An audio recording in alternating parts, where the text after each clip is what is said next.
What's going on, everybody? Uh, so I'm on here for just a few minutes. I'm waiting on Heartland. He'll be back here shortly. I'm just going to kind of run through a few things and BS my way through this a little bit and see what I can come up with as far as something to talk about until he gets on here. But anyways, my phone's doing its normal thing. It's a little better than it has been in the last year or whatever. But here, hopefully soon again, I guess I'm gonna have to go in and talk to him and see if I can get something else done with this, because every time I touch anything on the screen, it just blows up crazy big, and then I can't get back to normal, and I can't really function the phone. Like, even like on the comments, I'm only seeing like little tiny bits and pieces of it, but it is what it is. And this is an iPhone, a fairly new one, so not sure what's going on with that. And I can't even really see like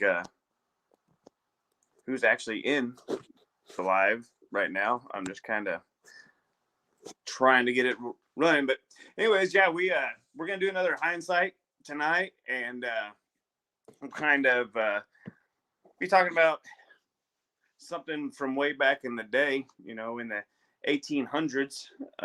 Be a little different than what we had done previously, and this one I think will be extremely interesting. So we'll see how it goes and see what happens there.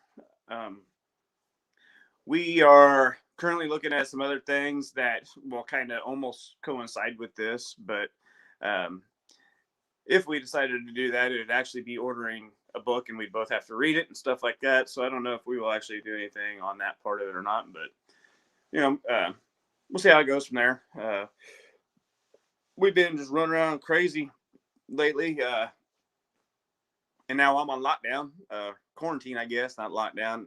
We just had to start our quarantine today, so I got 10 days from here until then that I'll still be technically working from home.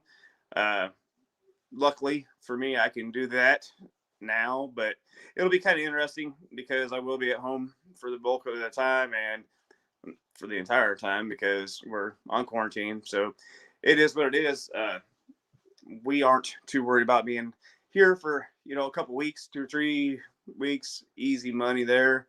As far as not having to go out and resupply anything, 2 weeks isn't nothing. It'll be kind of interesting. I'm even kicking around at this point doing a right after this is done. Basically, I have a daughter that's pregnant. She's due sometime early February, and I'm thinking about running basically all of January in our bug out vehicle, bug in, bug out vehicle, whatever, and kind of seeing how that works. To give me a nice long stint in there to while it's cold out and see how it works. I can cook in there, I can sleep in there, stand up in there, sit at I have a little table and everything in there I can run with. And so it'll be an interesting thing that I can kind of document a little bit if this is truly what we decide to do. Because if I do it, it's going to be on the fact of, or the reasoning is just because like this, we're quarantined right now because of my job and I'm exposed to a lot of people. And I don't want to risk, when the baby gets here or she's having a baby, my wife not being able to be there. So it's something my wife and I are kicking around, is me just staying in the old bug out vehicle for the next month or whatever. That way I'm still on property and I can, because I was going to go stay in a motel there locally or a truck out at work, a big rig truck out at work, because we got showers and everything like that out there, and plus I got a big rig I can sleep in. But her and I both want me to be on the property, so this may be something that I will do if we make this decision, which I'll let y'all know. I'm gonna try to get Heartland in here.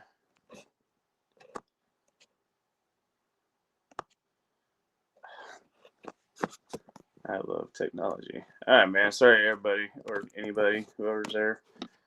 If this thing will actually cooperate with me, it'd be super great. But it just blew up into a ginormous screen again, and there.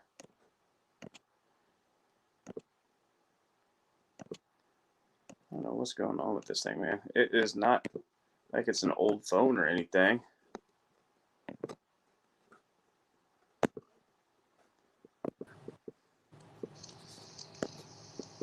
All right, Heartland, there you are. Can you hear me there, Heartland? He's either in deep thought or his internet's not working very well either. So this may be a very interesting evening because this is how this is going to work tonight.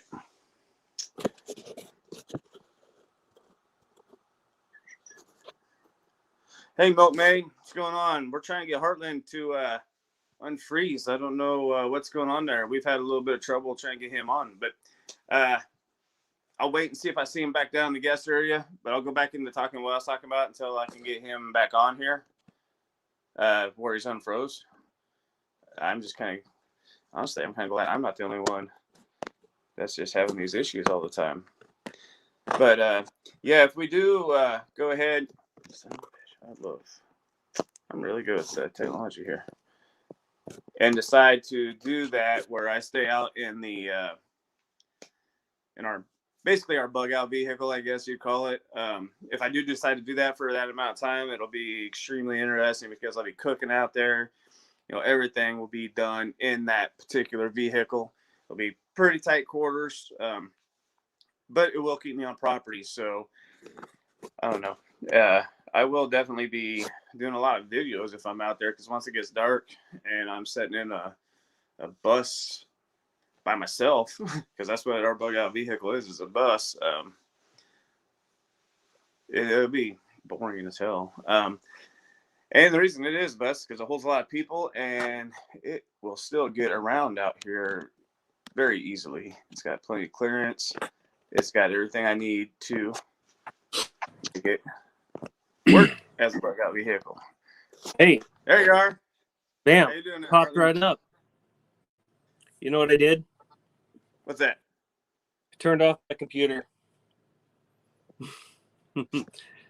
That's what I had to do, because I know that there's a lot of devices here in this house that are soaking up bandwidth, and so I know that my computer is probably soaking it up as well.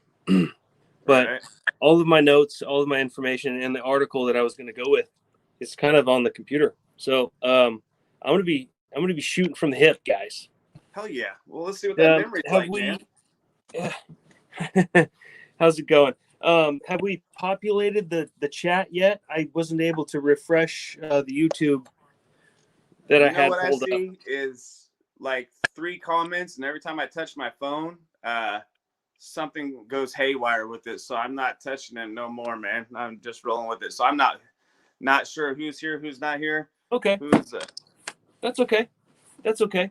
I did send I did share the live stream with my brothers, so right on. They might be watching, they might be lurking somewhere, and just not saying anything. So yeah, I really wish I could get this, just kick everybody out of the house and have this for myself Tuesday night, you know. But that's not going to be the case. Anyway, that's not going to work. I've only got my wife, and I still can't even make that work. She's out right now, but when she comes back in, she still rules roost. So as soon as she comes back in, then you know, she tells me to be quiet, then I got to be quiet. we're just Papa Bear. Yeah. But no, that's fine. So, well, I hope that enough people have joined, and I hope that everybody has let's say like a different perspective on how we are living our lives now, as opposed to back in times that we didn't have the luxuries that we do now. Because this is going to be kind of a special hindsight type of video, because we are going back in time to a very, very rough time in American history, and it's in the, let's just put the time frame here, is in 1823 is the time. So if you can just start wrapping your head around that the amenities that you have access to are very, very limited, especially if you're traveling west, because it's pretty much uncharted territory for a lot of areas. When you're hitting Colorado, going up the rivers and things like that, it's there's a lot of uncharted stuff and still a lot of hostile native people that will kill you or they will be friendly. It's hard to tell. So having said that, giving kind of a time and kind of a backdrop on that, the character or the individual is a mountain man. I'm just going to try and introduce him pretty quick. He is a mountain man, fur trapper, and trader that was raised by Native Americans. Well, after he had made it to this country. His name is Hugh Glass. Okay, this is the man, Hugh Glass. He came to America on a merchant ship from Scotland, and he was very, very quickly taken by pirates, to be true. And he eventually escaped the pirates after 3 years of doing the pirate thing, swam ashore and landed on the coast of Texas. Okay. Now, at the time, the Texas coast was patrolled very, very well, very heavily by a hostile Indian force. And he managed to make it past and through all that up to Kansas, where he was taken captive by Pawnee. And we know that Pawnee were not too happy, and they did not like, the white man too much for good reason. Anyway, so he made it through all that. He ended up trading with them some valuable things, and they liked it to the point where they let him stay with them for a while, even long enough to take a wife. I haven't read enough about the man to know whether they had a son. I know that there's a movie based on this individual, and it's The Revenant. I'm sure a lot of people have seen it by now, but due to Hollywood and the way that they portray things, they could get things wrong, and they often do lots. So he had a son in the movie. I don't know if he had a kid with him at the time. In most of the stories I've read, no, he didn't have a kid. He was alone with a group of men traveling west to up the Missouri to find establishment at a fur trade, Fort Henry. And so on the travels there with a large detachment of men, most of them were killed by Indians, and there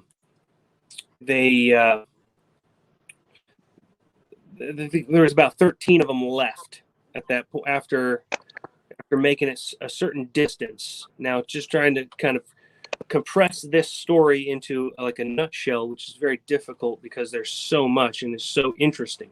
I hope people actually take interest in the story and research it for themselves.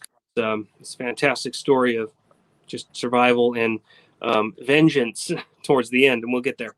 Anyway, I'm still trying to get to the point.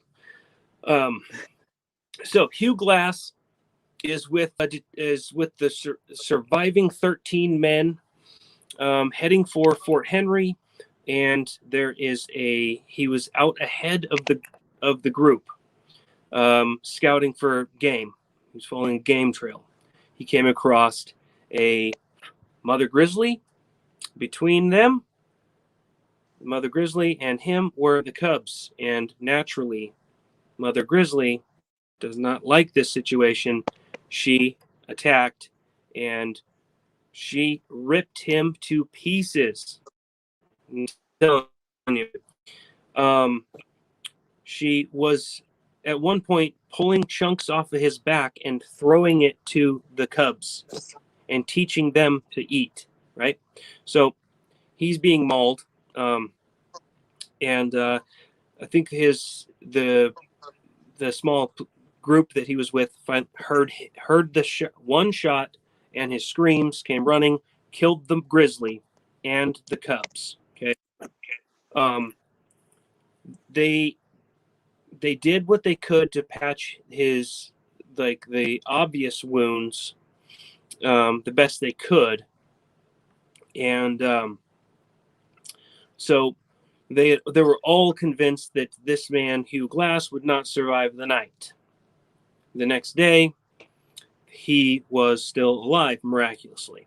So they decided to continue moving, pressing forward through Colorado, very mountainous region, and they devised a gurney they could drag, and they took turns dragging him for 2 days, dragging him, and they decided that it was just too much to carry a 95% dead man and all his weight through this terrain. So they volunteered 2 men to stay with him for a bonus pay to stay with him. Who stayed with him to make sure that he got a proper burial, everything.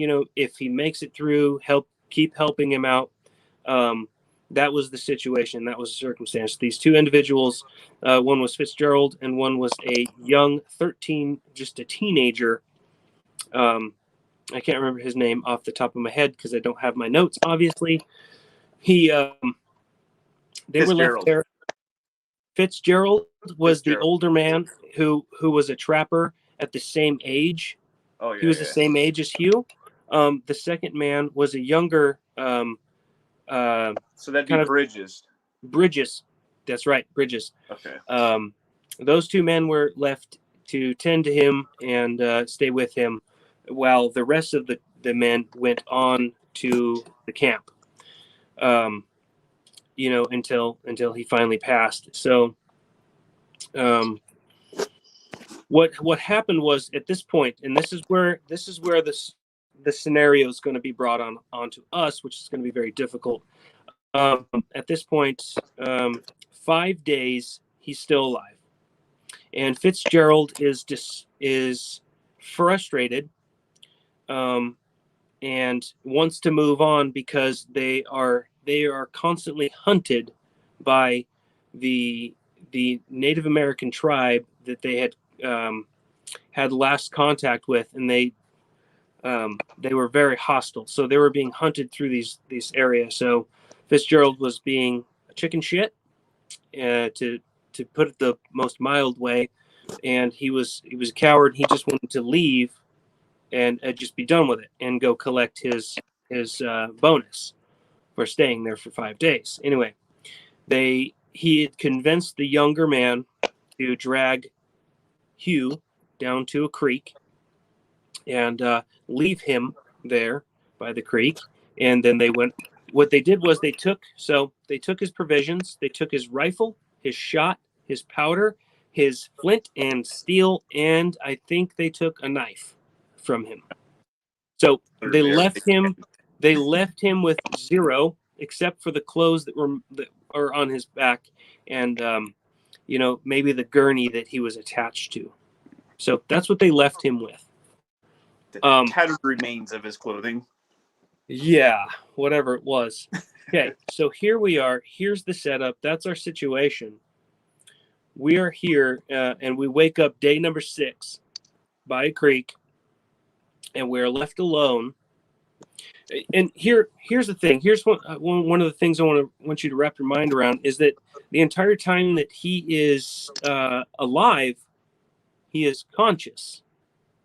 he can't see, but he can hear, and obviously he can feel, and he can't speak because in all the old photographs and pictures I've seen, he's got a bandage around his neck, and I think it's because there might be a hole somewhere in here where the bear took a chunk out of it. Anyway, so he is cognizant of the conversations that are going on around him. Now keep that in mind when it comes to the twist of the story, and this is probably what kept him alive, is because of what he was hearing, and why he decided to or what kept his drive to live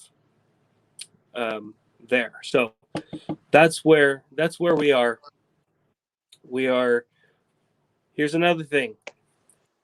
He had the use of one arm and one leg, from as much research as that I could do about the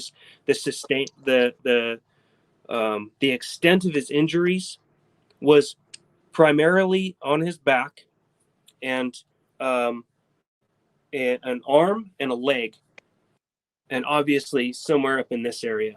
And for some reason he might have gotten stuff in his eyes or blood, maybe it dried. I don't know, but for some reason he couldn't see, but his vision came back. So maybe it was dried blood from it running down, and they couldn't really wipe it off, or I don't know the circumstances to the reason why he couldn't see, but he couldn't see for a while. But obviously he gained his vision back. So here we are. This is your situation, and it's 1823. You're alone, and you're mortally wounded, and all you have is a stream next to you, and at hand's reach to him was a bush with berries. That's what he started to eat first. So,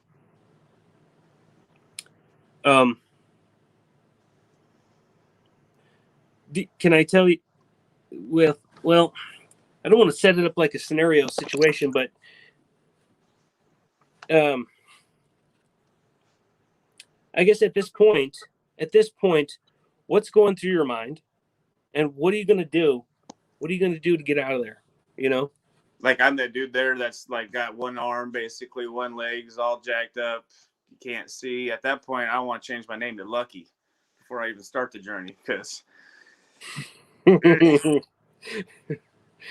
this guy, Hugh Glass. So he has nothing. He has tattered clothes, no weapon whatsoever, no gun, no knife, no way to start a fire, anything. He's on a gurney, and that's where we're at. He made it out. Yeah, 300 plus miles. Or whatever 200 miles, 6 months later. Yeah. He was able to crawl at first, but he made it. So, yeah, I guess at that point there, if you can think of anything, I guess it'd be just to start trying to rationally think of what you're actually gonna do. If you can't see because they just got you wrapped up, you try to get your eyes so you can see. You have to be able to see your surroundings. So I at least try to get my eyes to where I can take a look at something. And then, yeah, I guess at that point you start assessing your situation. You're obviously messed up, horrible, bad at that point. But yeah, like, can you move the arm? Can you move the leg? Can you see the river, or did they just take him into the middle of the forest where you can't see nothing and all you can do is hear it? Maybe. Geez, man, this is a tough one here. They had brought him down to the creek's edge, and so he could see it and hear it, apparently. Well, at least hear it. He could hear it. He could definitely hear it. So yeah, I would try to conjure up any energy I had to at least get to that water source and try to, even if it's cold, whatever, try to wash up my face, and so I could see and be able to examine myself at that point, and hopefully get a little drink of water, and kind of, yeah, I guess follow the river. It's going to go somewhere at some point. Even back in 1823, I would assume most small towns or villages, whatever they were, even if you're trying to avoid Native Americans or whatever, you would come across something at some point if you're at least following the river. But what's going on, Native? But yeah, geez, man, yeah, just try to get that stuff all washed up, get cleaned up a little bit so you can examine yourself and see what you got around you to try to patch up any of them holes a little better, or to keep them patched. Try to get something in your stomach if you can at that point. And then, oh boy, I guess, yeah, start moving.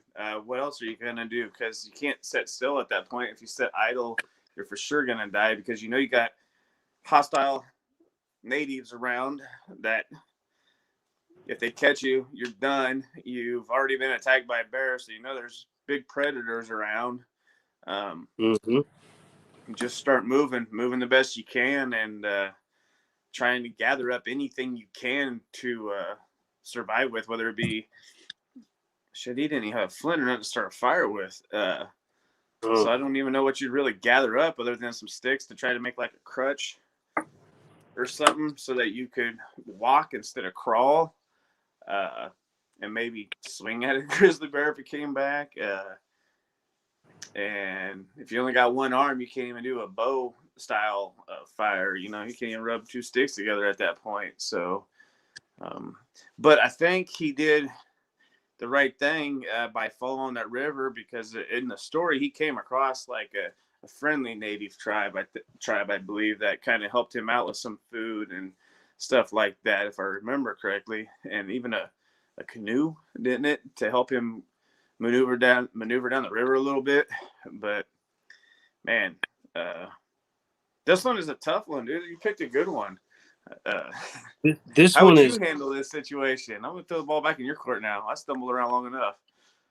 Man, I've been thinking about it. So if I'm Hugh Glass, and I'm there, and I'm waking up to that river, yeah, and being alone after hearing some of the conversation, I'm gonna be pissed off. First of all, I'm gonna be very mad, because they left your ass there, even though you're alive, and they were supposed to stay there with you. So I'm going to be very angry. But like, rightly so. But having the water there, I'm going to, like you said, I'm going to do the same thing. If I can hear it, I'm going to go towards it. If I can't see, yeah, I'm going to crawl my ass over there. And get my face wet and take a drink, because 1823, there's not a lot of people upriver. There's not a lot of contamination in that river at this time, in this era. So I'm going to drink. I'm going to drink until I am full, and replenished. And I think at the point where he couldn't see was because, like I said, there was dried blood in his eyes, or dirt, or stuff, something in there, maybe just goop. I don't know, but he had wiped that off, and because he immediately started to crawl his way out, after just being there at the side of the creek for a little bit. So I would follow suit and start to move as much as I can, and get myself away from the potential for that, like the wild animal to come back, or for the wild animal to smell that blood. And if I've got enough strength, and which I know that I'm a survivor, I know that I've got the will to survive, and that's where we go back to that will to survive. He's got all the survivor characteristics. Now he's got a reason to survive. Yeah. The guy, he lost his favorite rifle. I mean, so okay, I want it back too. I'd be I'd be getting into a position where I'm going to better myself in all ways, where I'm finding food on the ground. I'm going to try and identify as many types of edible things as I can with the knowledge that I have now, putting myself in his shoes. I'm going to eat what the birds eat. And that's kind of something to, eat what the animals eat, because typically it's going to be okay for you to eat what the birds eat. Because they're a lot more sensitive to certain things than we can be too. So they're not going to be eating poisonous things. And so, yeah, I'm going to be hyper focused on checking on my wounds. I know the majority of the wounds are on my back, which actually was probably had saved him, because his vital organs, the soft spot, was on the front, and the bear got to the back mostly. Yeah. And so there's not much you can do for yourself. I'm going to accept the fact that maybe I might die of like gangrene, sepsis, blood poisoning from the infection. But I'm going to keep trying. Why not? I've still got one functioning arm and a functioning leg, and basically what he's doing is rehabilitation the entire time he's crawling. So, right, absolutely. I'm going to be looking for medicinal plants as well. I do know that the bark of white birch is where aspirin comes from. Is it aspirin? Yeah, I think it's one of the painkillers. And that's interesting. The white birch, it can be, ground down and used to cover wounds, to dry it, powder it, and make it into a paste. And I'm gonna be looking for certain medicinal plants like that.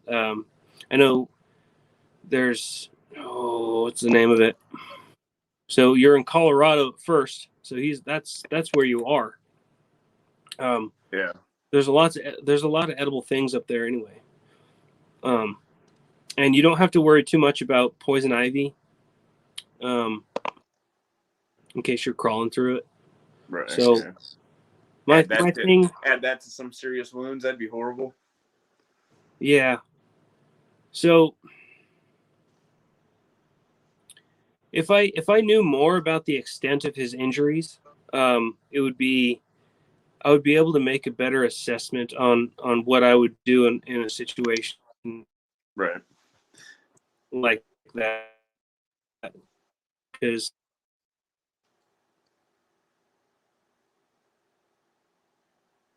I know he had and then hobbled. Oh, here's one. Hobbled, making a splint. It's pretty darn easy to fashion a splint for a damaged leg, or maybe a crutch. Right. Crutches.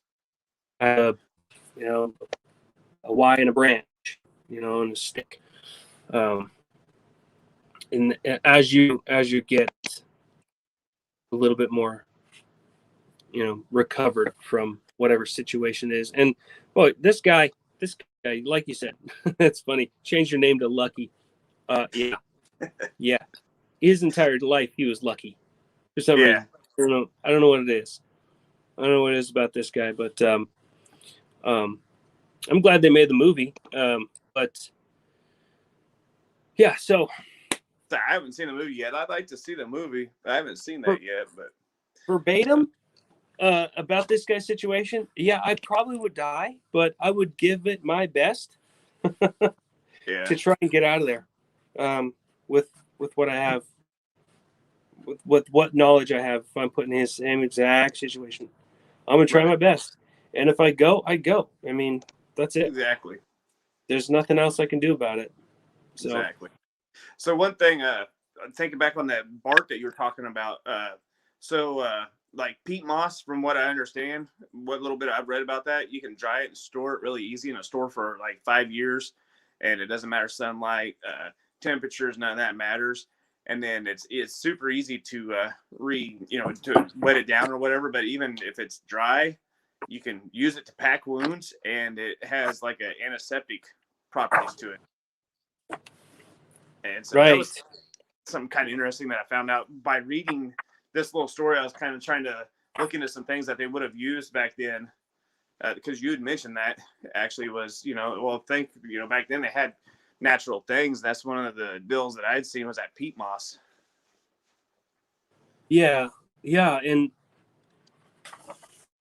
hell, if I don't want to say if I want to take myself from 2021 and put myself into his shoes, a lot. I disappeared for a second. Yeah, you keep freezing up there.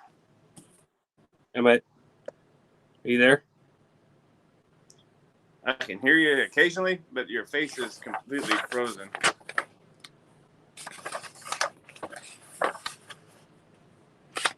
Am I frozen?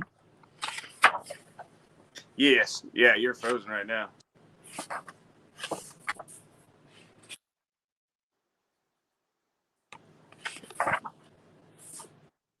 It's frozen for a second. Am I still frozen?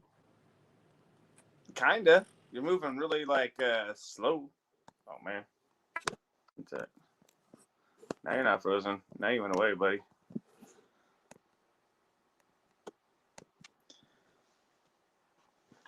So I'll see if I can say what's up to a few people here real quick. Now every time I touch this over here, it usually blows my screen up crazy big. So hopefully it won't happen.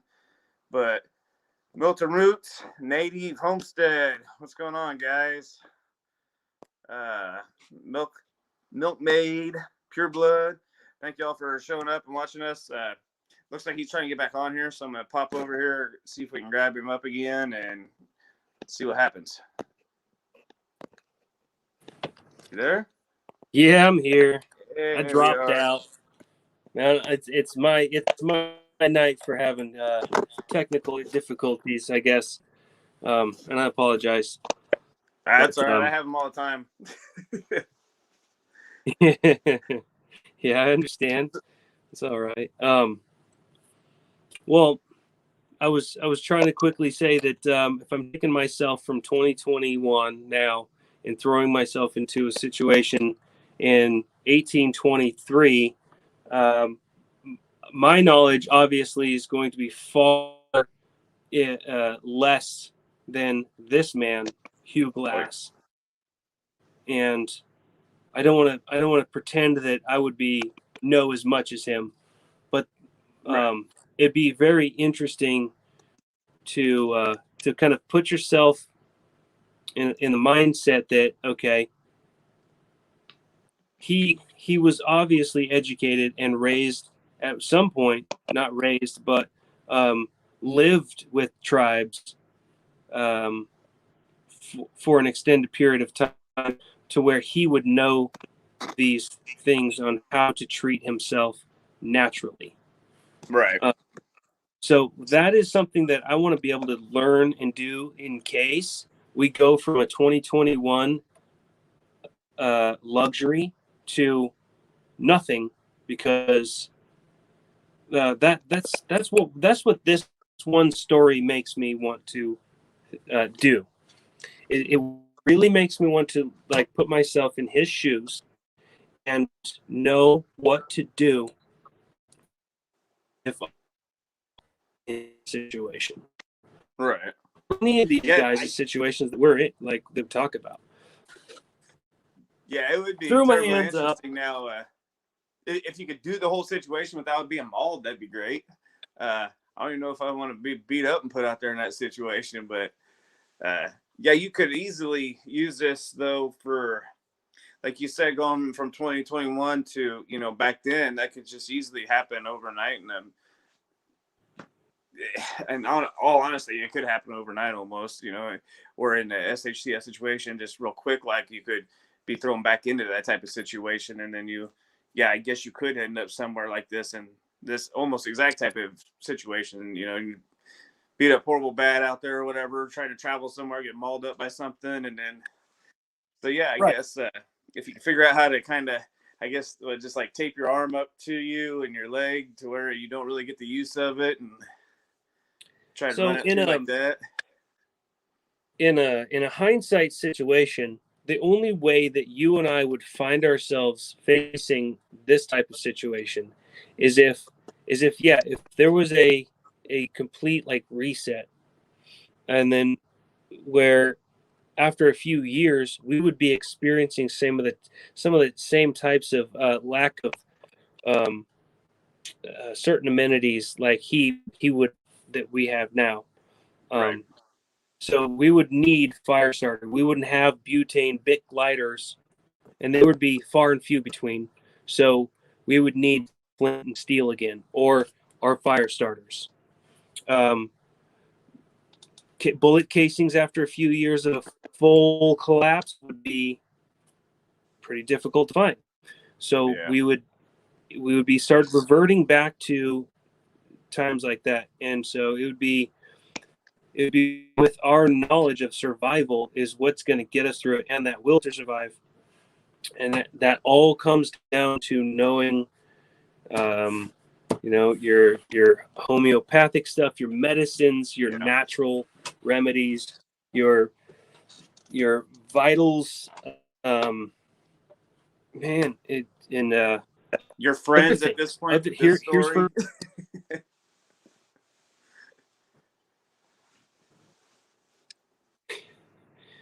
this story, Hugh Glass, is more like a history lesson in survival, because I would encourage everybody to go check out the story on this guy, because there's really interesting things on that.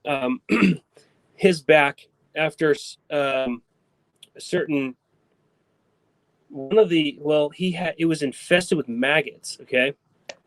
And one of the Indian tribes that were friendly and took him in and to help him out a little bit was they had left some of the maggots in certain areas. And I think that was important because the maggots are eating the rotten and dead flesh and skin. So that might have actually saved him. Not only the fact that the maggots were eating the rotten, and I'm sorry about the people who might be squeamish, but have you ever seen the movie Gladiator? They pack a wound full of maggots. There's other things.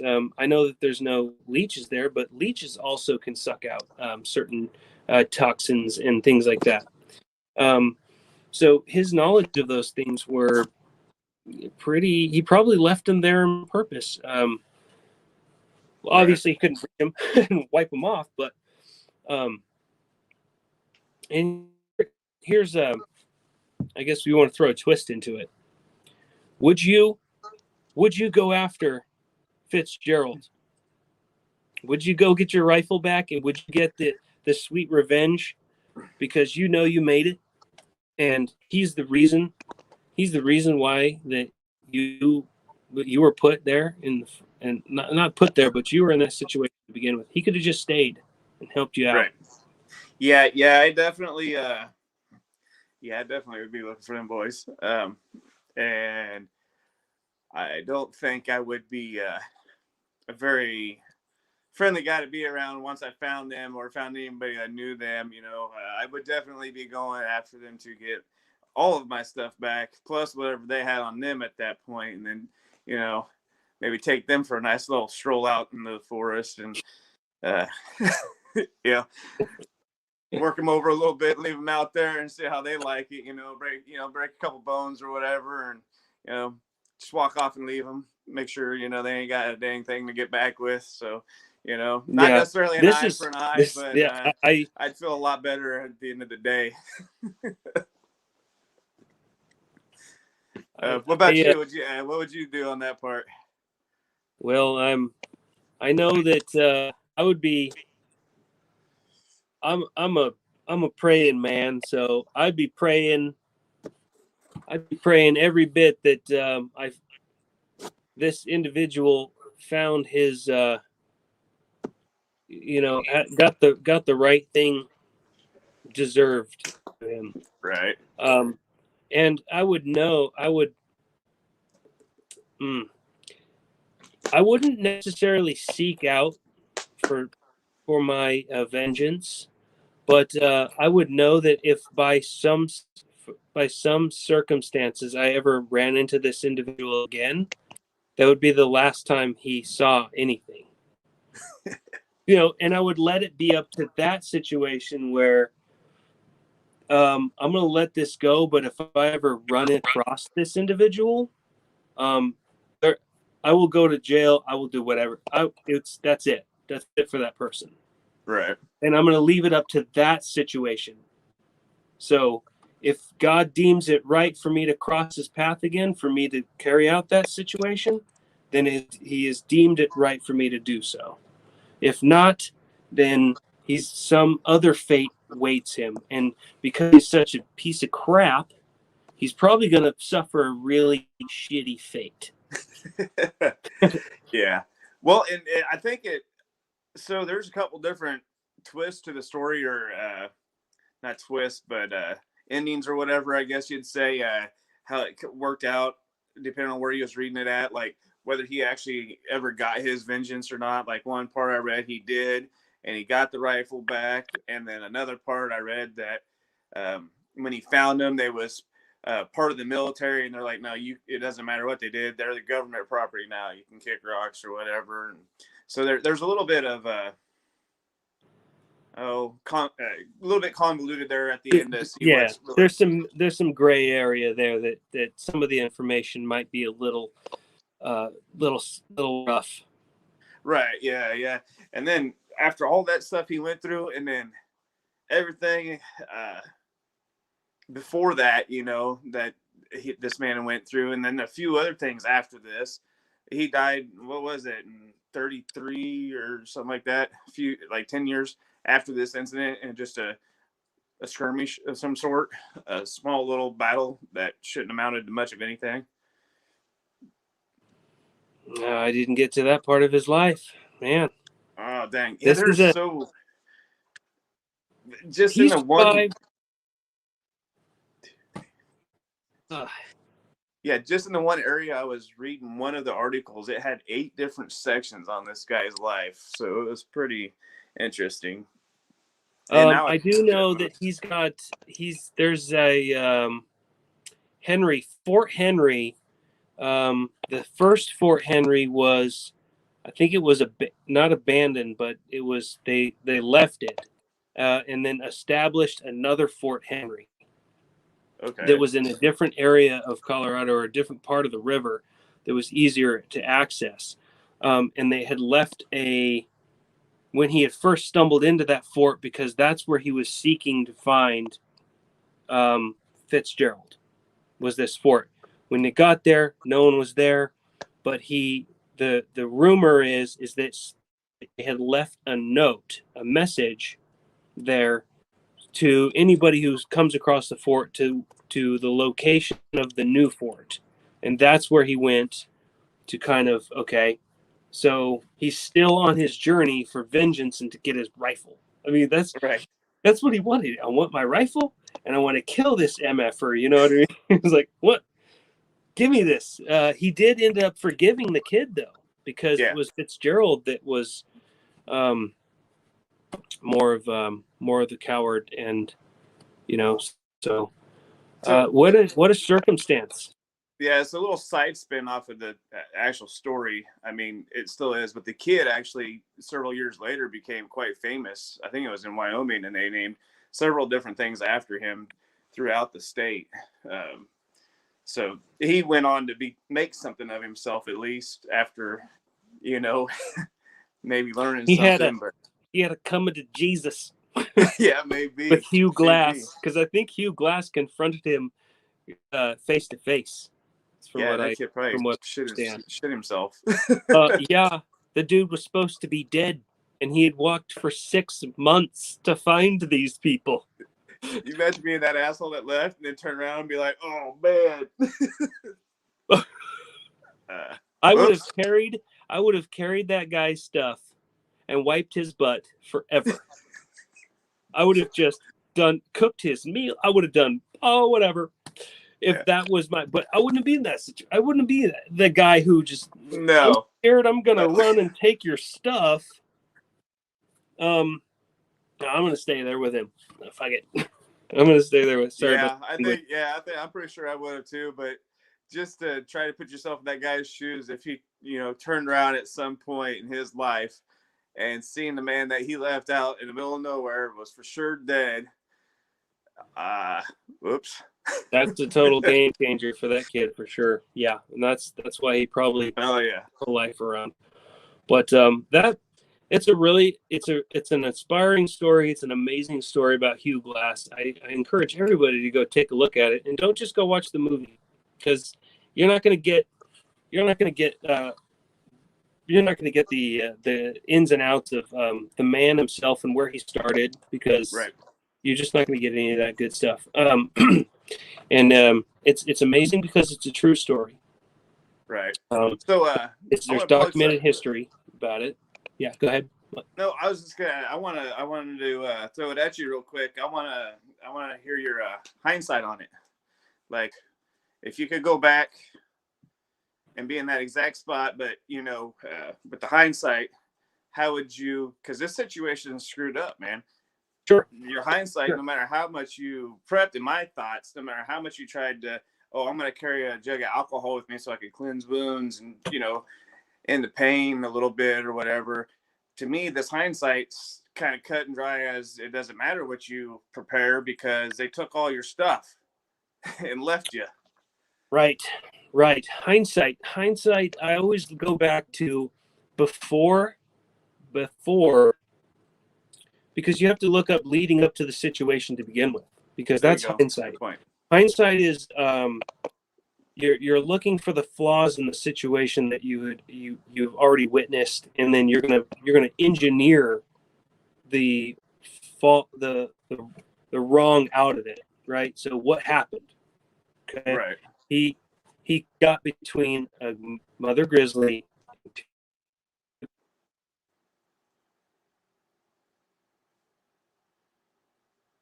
Froze up there again, Harlan.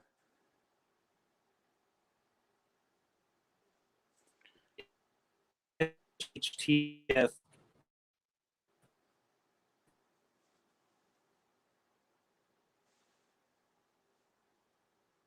You're froze up there, boss. I can't hear nothing there. Hey, while you're froze up there, Heartland, Militant Roots, I didn't see an actual book on this. My wife found one, I think, online. What I found was called The Unforgettable Man, Hugh Glass. And so it has like a banner across the top. It says the real story, timeline, legend, grizzlies, other resources, stuff like that. And it goes down through there and it gives you, like 8 different sections of this man's life. And then there was a couple other articles that I scanned through and read and found online, but I never actually seen a book on it. But my wife did find one. I can't remember what the name of the book is off the top of my head, but I'm pretty sure it's literally just Hugh Glass is the name of the book. But you might just, if you type him into your Google search, it might pull it up, because it is a terribly interesting read, actually. And I'm not even a very big reader. This whole little thing here has actually helped me start to read a lot more. Maybe it'll improve my vocabulary. Shit. As I say that, I threw out a 4-letter word, huh? Come on, man. Roll. I don't know if I'm making sense.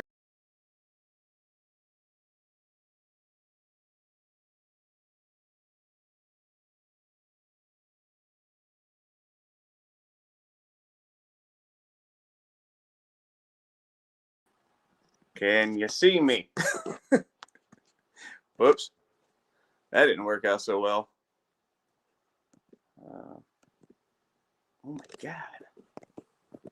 Yeah, this is not working out, guys. Sorry there, everybody. Heartland, I'm trying to get you back in there, man, but the phone is not cooperating very well.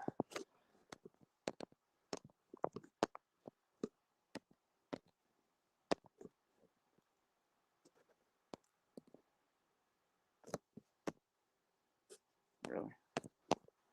Oh my gosh. All right, guys. Well, this may have to be ending here soon because between Heartland freezing and this phone not cooperating, it's becoming just quite a pain in the ass. So, try one more time.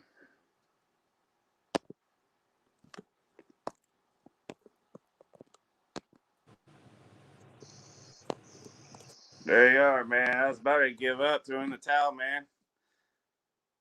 Come on, just get me on one more time. There you are. Hey. I was hoping for just one more time for just a few more seconds. That's what I'm always saying. Just a few more seconds, internet. Please give me that. I even moved my phone like closer towards the modem that's sending the information. Anyway, I about moved mine further across the room. I don't really have much else to say. I hope it's been enjoyable and educational in some sort. I encourage people to go look up this individual, and it's been an eye opener for me too, just in case. Do you know a name of any books for this, Heartland? I didn't find actual books. I just found a lot of different articles, except for my wife found one, and I'm pretty sure it was just called Hugh Glass. This is the only thing I think I recall her saying. Okay. I don't know off the top of my head. I'm sure if you dig deep enough, you'll find something. Right. He's from Kansas. I know. He came up through Missouri, which is kind of cool because it kind of, you got some, you have to feel a little bit, connected through that way. But looking him up. So while we're talking about the books or whatever, I actually have the book I ordered sitting here. I did kind of short live the other day, and then I was kind of talking about some bunkers and stuff like that. And it's a simple name of a book. I can't believe I couldn't remember it, but somebody was asking me in some comments what the name of the book was and if it was any good. So I did actually get it the other day. And this is where's that? There we go. And I don't know if you can see who the author is or not, but there it is somewhere. Okay. It's actually a so far a pretty interesting book, and it's logical for people that don't have a lot of money, but you still want to try to protect yourself as best you can. This gives you a lot of different scenarios. They even did like studies to where they gave certain families like X amount of time, 36 hours or whatever, to build this fallout shelter. And, an average family could do that really easy. They could dig this fallout shelter with, relatively good ease. And, they showed how to cover it all up and everything like that. They even took 2 college girls that were not athletic at all. And within 48 hours, they built one of these shelters. And they go into a ton of different ones that you can build and everything. So it's something I'm actually wanting to read through a little bit more and then talk a little bit more about that book because it's terribly interesting. Oops, I hope that went on because she is extremely right there. And I always agree with that. Right there. You should have had a couple a good dog or two. Ain't no kidding. Yeah. I keep freezing and I keep losing, so I'm gonna jump off here. But first, before I go, I want to thank everybody for coming in and hearing us talk about Hugh Glass. Go check him out. AJ, always appreciate hanging out with you. And pinging information and ideas off each other. Really liking it. So hopefully we can keep this thing going. And I think you get the next one, the next hindsight. That works So, for me. I'll pick one. Yeah, that works for me, man. I'll let you know here question: pretty are soon. we going to be doing this the Tuesday after Christmas? Are we going to take a break? Are we good? What are we going to be doing? Just so That's up everybody to knows. you. I'm good with it. If you're good with it, I'm good with it. I think I'm home good. for 10 days. Yeah, that's right. I'm good at 6 o'clock. This is working really good for me. So hopefully we can keep this thing going and come up with some really good hindsights. And it won't always be set Heck back yeah. in the 1800s or Middle Ages. So don't worry about that. Yeah, I agree. I think it's a lot of fun, man. I appreciate everybody watching, man. Even if there isn't anybody in here, man, I appreciate you being on here just to talk about it. But I think with that being said, and what my wife said, I'm gonna try to find something that has a couple good bulldogs or something in it for the next survival situation, and see if I can find something that does have a couple good dogs in there. Me and my wife's always been bulldog fans, so something like that would be interesting to look into. So. Right on. All right, man. Stay safe. Thanks for coming on. Have a great night. Good night, folks. All right, everybody. Yeah, we appreciate it. I'm going to hop off of here and see what's going on in the other YouTube world. So, y'all stay safe. Thanks for watching. Catch you on the next one. Well, maybe. Maybe I'll just stay on here. Hell. I'm on the phone. I should just make a video on how horrible I am with just phones in general.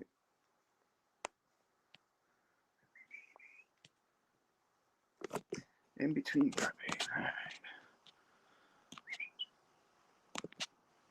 There we go. All right, finally got the little thing to come up there, guys.